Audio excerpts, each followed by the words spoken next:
अब मैं आपको बता दूं क्या कहा गया है। चुनाव आयोग भी मानता था कि एसआईआर जरूरी है, और एसआईआर के बारे में और इलेक्शन कमीशन के बारे में भी संविधान की कसौटी पर खरा उतरा है एसआईआर। और ये किसने कहा है? भारतीय जनता पार्टी ने नहीं कहा है, ये कहा है सुप्रीम कोर्ट ने कि हमारा निष्कर्ष है कि एसआईआर संविधान और रिप्रेजेंटेशन ऑफ पीपल्स एक्ट की कसौटी पर खरा उतरा है, सच्चा रहा है। ये उस जितना विस्तृत काम है उसके मद्देनजर चुनाव आयोग को नियम और प्रक्रिया तय करने का अधिकार है। चुनाव आयोग नागरिकता तय नहीं करता, हालांकि वो संदिग्ध लोगों का मामला केंद्र सरकार को भेज सकता है। चलिए, आपकी बात सही थी और सुप्रीम कोर्ट ने माना कि वो नागरिकता तय नहीं करेगा, लेकिन वोट कौन करेगा ये तो तय करेगा ना। और ये बात मानी गई। और आपने सुना भी उन लोगों की आप भी थी, कहा तभी बांग्लादेश से कोई लेकर आ रहा था। तो भाई साहब कब तक करेंगे आशुतोष जी, कितना बचे फिरेंगे आप लोग।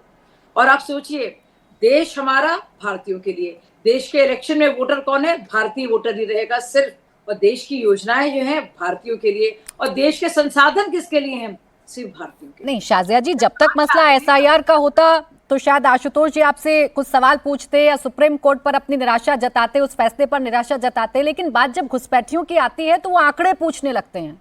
वो जानना चाहते हैं कि यूपीए गवर्नमेंट में तो पता है कि कितने घुसपैठिए गए, आप लोग जो इतने संजीदा हैं, इतने गंभीर हैं घुसपैठियों को लेकर, आप लोग क्यों नहीं बताते हैं कि आपने इन 12 सालों में कितने घुसपैठियों को बाहर किया?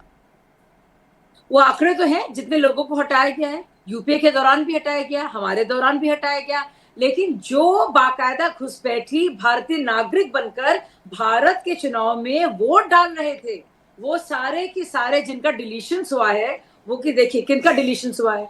जाहिर सी बात है, जो जो जिनका ट्रांसफर हुआ था, जो बाकायदा अपने जगह से दूसरी जगह गए, माइग्रेट होके गए, या फिर जो जिंदा नहीं है, सही बात है, या फिर जो बाकायदा जिन्होंने अपनी दूसरी जगह से जिन्होंने वोट देना शुरू किया है। ठीक है, तब सोचने वाली बात है उसके अलावा कौन है।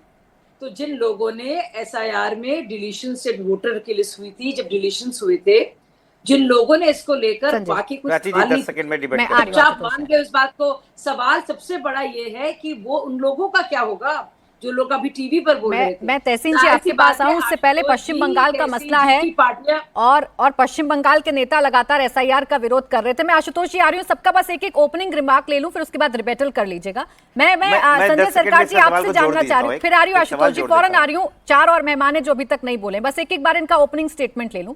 संजय सरकार जी, आपको अच्छा तो लग रहा होगा ना कि अब पश्चिम बंगाल में सफाई हो रही है, वोटर लिस्ट तो साफ हुई, अब उस वोटर लिस्ट के साफ होने का इंपैक्ट दिख रहा है, बॉर्डर्स पर भीड़ लगी हुई है और एसआईआर में नाम कटने के बाद लोग जा रहे हैं और बता भी रहे हैं कैसे फर्जी तरीके से उन्होंने अपने डॉक्यूमेंट्स बनवाए थे। जय गणेश बाबा की जय, जय गणेश बाबा की जय, जय गणेश बाबा की जय। गणेश बाबा जी को नाम जय भारत के संविधान की जय, सुप्रीम कोर्ट की जय।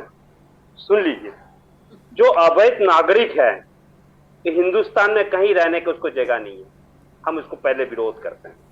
चाहे एनसीआईबी को रिपोर्ट के अनुसार में 5 करोड़ जो आज घुसपैठी हैं हिंदुस्तान के अंदर, उसको पहले निकालने पड़ेंगे, चाहे नेपाली हो, चाहे भूटानी हो, चाहे मुसलमान हो, चाहे कोई भी कौम का हो, उसको निकालना बहुत जरूरी है। नेपाली भूटानी लोग आपको बंगाल का बॉर्डर नहीं, सिलीगुड़ी से लेके एकदम मतलब अलीपुरद्वार कुचबिहार तक बैठा रहेंगे, और नेपाली लोग सिक्किम से लेके दार्जिलिंग तक वो बैठे रहेंगे, उसको निकाल नहीं सकता वोटर के लिए, उसको रख सकते हैं। और दूसरे नंबर बात है, मेरे हिंदुस्तान के जो 27 लाख जो लॉजिकली डिस्टेंस में बंद हो गया है, उसके लिए कुछ बात नहीं है। अवैध नागरिक अगर यहाँ पर रह नहीं सकता है तो अवैध नागरिक यहाँ का विधायक भी नहीं हो सकता।